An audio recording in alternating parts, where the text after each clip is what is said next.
অবশেষে এসএসসি ও সমমান পরীক্ষা দিল গাইবান্ধা পলাশবাড়ী উপজেলার জুনদহ উচ্চ বিদ্যালয় ও গিরিধারীপুর আদর্শ উচ্চ বিদ্যালয়ের ৬৫ শিক্ষার্থী। পরীক্ষা শুরু হওয়ার ১.৫ ঘণ্টার আগে অ্যাডমিট কার্ড হাতে নিয়ে তারা নিজ নিজ কেন্দ্রে উপস্থিত হন বলে জানিয়েছেন মাধ্যমিক শিক্ষা সংশ্লিষ্টরা। ২১ এপ্রিল মঙ্গলবার সকাল ৯:৩০টার দিকে বিষয়টি নিশ্চিত করেছেন উপজেলা একাডেমিক সুপারভাইজার আলমগীর হোসেন।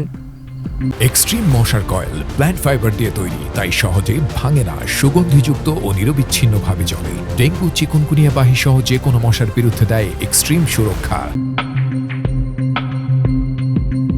এর আগে গতকাল দুপুরে বিদ্যালয়ে অ্যাডমিট কার্ড না পেয়ে গিরিধারীপুর আদর্শ উচ্চ বিদ্যালয়ের ২৯ জন এবং জুনদহ উচ্চ বিদ্যালয়ের ৩৬ জন সহ মোট ৬৫ পরীক্ষার্থী পলাশবাড়ী উপজেলা নির্বাহী অফিসারের দ্বারস্থ হন।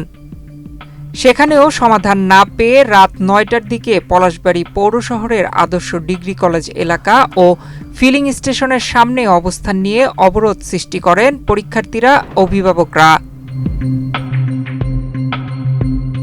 এতে মহাসড়কের দুপাশে শত শত যানবাহন আটকা পড়ে।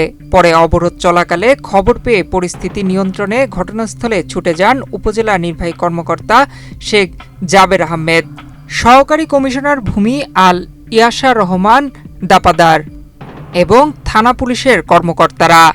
তারা শিক্ষার্থীদের সঙ্গে কথা বলে দ্রুত সমাধানের আশ্বাস দেন। পরে প্রশাসনের আশ্বাসের পর রাত 10:45টার দিকে অবরোধ তুলে নেন শিক্ষার্থীরা।